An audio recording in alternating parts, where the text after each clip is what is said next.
Escritura filosófica en las redes sociales. Las redes sociales. Es un fenómeno propio del siglo XXI que nos atraviesa, nos constituye como sujetos enredados y asimismo nos constituye también como discurso. Puede haber una incipiente filosofía de las redes sociales, sobre su incidencia, su carácter, su esencia, sus consecuencias, sus repercusiones, pero lo que todavía no es una aproximación acerca de la posibilidad de hacer escritura filosófica en las redes sociales. Normal, porque muchos profesionales de la filosofía, por no decir la mayoría, son escépticos, cuando no negacionistas, sobre la posibilidad de las redes sociales como una herramienta de pensamiento. Podemos verlo al revés. Si la filosofía siempre se ha adaptado a su época, siempre al final ha construido una escritura filosófica en función de los medios que disponía, ¿por qué ahora iba a ser al contrario? ¿Por qué no iba a poder ser ahora mismo así? Esta problemática la queremos presentar bajo tres presupuestos. Primer presupuesto: la mayoría de los contenidos que manejamos, que operamos, que difundimos, o que nos creemos que construimos nosotros, que producimos en Internet, en las redes sociales, pues en realidad son contenidos diseñados por otros, y en muchos casos también enmarcados ya por ciertos intereses. Solo en una minoría de casos podemos ver un perfil que sea una verdadera marca retórica, un individuo que en equipo, en comunicación con los demás, está construyendo su huella experiencial y ofreciendo a la vez una reflexión acorde a los tiempos que nos toca vivir. Segundo presupuesto: existe una doble diferencia, por un lado, entre filosofía y pensamiento filosófico, y entre pensamiento filosófico y pensamiento en general. Serían tres subconjuntos. El conjunto más grande sería pensamiento, dentro de él estaría el conjunto pensamiento filosófico y dentro de él estaría el conjunto de la filosofía. Existe una diferencia entre la filosofía y el pensamiento filosófico, en el sentido de que la filosofía, presenta una clara voluntad de sistema ausente o no necesario en el pensamiento filosófico. Pero lo que sí tiene el pensamiento filosófico, a diferencia del pensamiento en general, es la obligada necesidad de establecer una argumentación rigurosa, pero no cualquier argumentación rigurosa, una argumentación rigurosa vinculada con una tradición de ciertos problemas conceptuales, una tradición de ciertas ideas. Y dicha obligación no es necesaria en el pensamiento general, que puede operar con entrelazamiento de ciertos conceptos, con ciertas experiencias, con ciertas ideas, pero no necesariamente unidos, conectados con una tradición filosófica. Y tercer presupuesto: podemos aplicar la retórica ampliamente considerada al análisis de las redes sociales. De esta manera, un primer resultado genérico desde un acercamiento retórico a Internet en general, no solo las redes sociales, es que comunicar en Internet supone tres operaciones básicas. La operación de publicar, bueno, eso ya lo podíamos hacer antes, pero un publicar que es interactuando. Bueno, siempre hemos interactuado cuando publicamos. Lo que pasa es que la interacción a través de Internet es una interacción más dinámica, más veloz, más fluida, más rápida. Pero no solo la rapidez con otras personas, sino la tercera operación es que podemos vincular muchos contenidos, muchos elementos entre sí, elementos visuales con elementos textuales, que también antiguamente se vinculaban elementos textuales con elementos visuales, pero ahora mismo la oferta, las posibilidades de conexión es mucho más amplia. Y además, técnicamente es mucho más fácil. No hace falta tener grandes conocimientos tecnológicos para poder comunicarte por Internet. Y en concreto, comunicarte por las redes sociales consiste en dos operaciones muy básicas: compartir, algo que siempre se hace en cualquier acto comunicativo, en compartir, pero en multiplicarte. Con otros medios antiguos, a lo mejor lo que hacías es adición, podías sumar, pero es que con las redes sociales lo que haces es multiplicarte. Pero una época en la que más nos comunicamos, no sé si es la época en la que más nos hemos comunicado, pero es una época comunicativa, pues resulta que tenemos deficiencias en el pensar. No todo comunicar que hacemos es un pensar riguroso, salvo honrosas excepciones, y el mundo enredado no es ninguna excepción. Allí el pensar riguroso es una excepción entre una multitud, desgraciadamente a veces de insultos y muchas veces de contenidos reflexivos, y la mayoría de las veces es simplemente actos de narcisismo expuestos públicamente. No podemos perder de vista que tenemos una tradición filosófica muy rica, muy potente en lengua española. ¿Y dónde publicarían hoy Salmerón, Unamuno, Ortega? Pues en las redes sociales. Les echamos en falta. ¿Y acaso no se puede construir en el ecosistema digital filosofía o al menos pensamiento filosófico?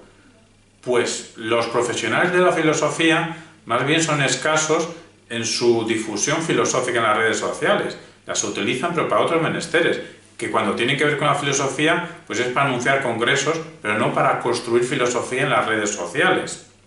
Porque los profesionales académicos de la filosofía más bien operan en dispositivos institucionales, tienen otros cauces expresivos. Aunque sí existen intentos, con éxito, de divulgación filosófica por YouTube, como por ejemplo Filosoqué, o la Fonda Filosófica, o Ernesto Castro, pero subrayamos que no es lo mismo divulgar filosofía, que construir filosofía. También es de agradecer la mirada filosófica que la pensadora filosófica Amelia Valcárcel nos regala cada día por Facebook. No puede ella evitar tener una mirada filosófica, pero con todo con eso, esos regalos que nos hace, esos textos de cada día, no es filosofía. Lo que no quita que sean reflexiones muy pertinentes, muy iluminadoras, con tono filosófico sobre la actualidad. Pero entonces se puede no hacer filosofía en las redes sociales. ¿Qué implica o qué implicaría meditar en las redes sociales? Para empezar, saber combinar imágenes y palabras. Vamos a ir medio por medio. Facebook. Facebook exige pensar de forma anafórica. O sea, poner la referencia de lo que estás hablando, de lo que quieres hablar, al principio. Porque como hagas muchas introducciones y realmente el mensaje potente lo pongas al final, ese al final a lo mejor no te ha leído nadie. En Facebook tienes que ser anafórico, tienes que empezar con el mensaje potente. Una recomendación para poder hacer escritura de tono filosófico en textos de 100, 150 palabras, no más, no te van a leer, por Facebook, es la siguiente secuencia. La tesis, empezar por la tesis. No poner al final ni en la mitad. Se empieza por la tesis.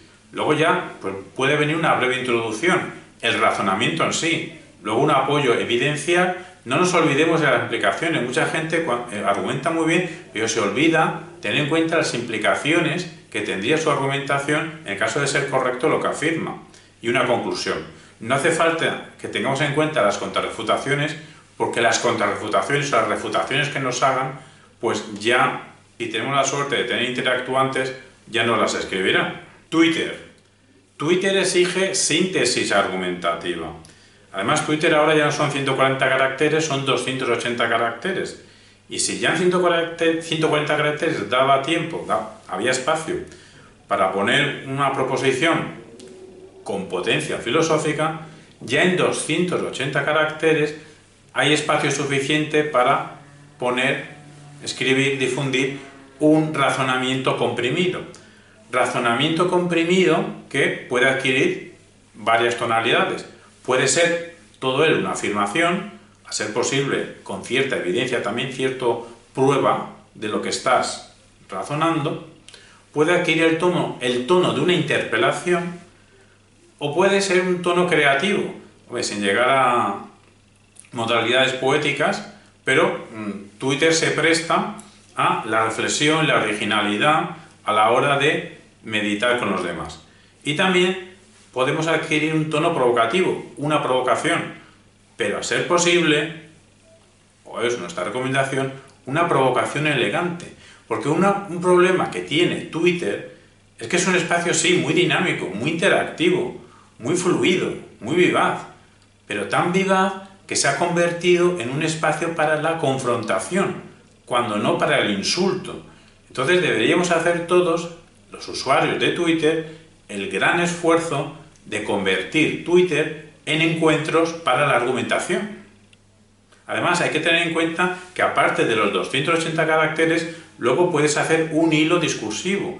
Hilo discursivo que aprovechamos para recordar que es una metáfora. La metáfora de que la discusión es un hilo. Instagram. Instagram es una invitación a que la palabra sea un complemento para la fotografía. Instagram es el reino de lo visual, de la fotografía. Pero la palabra puede y debe, si tienes inquietud filosófica, hacer acto de presencia, que puede ser de dos maneras, o bien inscribiendo, insertando una palabra, un breve texto dentro de la fotografía, o en el comentario que te da la facilidad de Instagram de dejar una reflexión. Pero hay que tener en cuenta que aquí el protagonismo estaría en la fuerza visual. Y nuestras palabras deberían ser breves y simplemente tener el carácter de conducir al espectador de la imagen hacia cierta interpretación que nosotros le damos a la imagen y queremos invitar al espectador que piense con nosotros a través de la selección de palabras que elegimos para guiarles en cierta interpretación de ese efecto visual que difundimos. YouTube, otros canales de vídeos. Pues cualquier canal de vídeo tiene mucho que ver con el emerger de la filosofía. La filosofía emergió de forma oral. Y en un canal de vídeo la oralidad es lo más importante. Además, es muy fácil sistematizar contenido. Se presta YouTube a la sistematicidad por la organización de los contenidos en distintas secciones. Además, YouTube se presta a la simploqué, al entrelazamiento. No solo de un contenido con otro, porque puede ser el mismo vídeo por unas distintas secciones, un vídeo jugar con otro vídeo, sino el entrelazamiento de un comunicador audiovisual con otro comunicador audiovisual, que pueden compartir vídeos, pueden compartir intervenciones, pueden interactuar entre ellos, pueden interactuar, hacer directos con sus seguidores, y siendo así un medio oral, tal como empezó la filosofía, pues utilizar recursos que no se podía hacer en la antigüedad, como es la multiplicidad de los contactos. Lo que queremos decir es que todas las redes sociales, con los debidos encajes, son susceptibles de ofrecer una exposición coherente, rigurosa. No estamos obligados a ser superficiales en las redes sociales. Así pues, pensar en las redes sociales pasa por ser anafórico en Facebook, sintético en Twitter, complementario en Instagram y entrelazador en YouTube. Y el drama del pensador del siglo XXI es que no puede evitar expresarse tecnológicamente. ¿Acaso se puede expresar el tema de nuestro tiempo no tecnológicamente? ¿Y cómo ser un pensador original en el mundo enredado hoy en día? Pues atreviéndote a explorar en lo todavía no pensado, pero innovando en técnicas y en ideas. Además, cabe reivindicar la lengua española como una tecnología muy potente y muy idónea para la expresión filosófica. El caso es que vivimos en una época muy comunicativa, pero vivimos también en una época dialogante. Pues en este contexto de la posibilidad de hacer escritura filosófica en la red, pues nosotros invitamos a un diálogo entre la academia y el mundo enredado. Pues se podía deslizar la universidad hacia esa creatividad, esa espontaneidad, ese dinamismo que tienen las redes sociales, pero también las redes sociales podían mirarse en el mundo universitario e incorporar el rigor de la escritura académica. La escritura universitaria ganaría en dinamismo y la escritura enredada ganaría en rigor. En definitiva, si sabemos navegar, sí que existe embrionariamente pues un mínimo de filosofía, de pensamiento filosófico reticular en construcción. Incluso podemos hablar de un primer movimiento filosófico de la era de Internet. Entre 2007 y 2017 emergió el movimiento filosófico del realismo especulativo. Y aunque apareció en congresos, en formato artículo, en formato libros, pues buena parte de sus textos, de su escritura, se constituyeron en el mundo de los blogs, en figuras como Meillassoux, Hamilton, Grant, Harman. Así, el primer movimiento filosófico, el primer fenómeno filosófico de la Internet es el realismo especulativo. Sin olvidarnos de la experimentación filosófica en torno a 1997-2003, pues en el contexto de la Unidad de Investigación de Cultura Cibernética en el Departamento de Filosofía de la Universidad de Wageningen. Un cruce de intereses en torno a la especulación tecnocientífica, donde cabe destacar la figura de Mark Fisher. Pero en septiembre de 2020 todavía no ha aparecido ningún sistema filosófico construido digitalmente y en comunidad. Cerramos ya esta comunicación con la invitación a que compartamos contenidos dignos de interacción dialógica.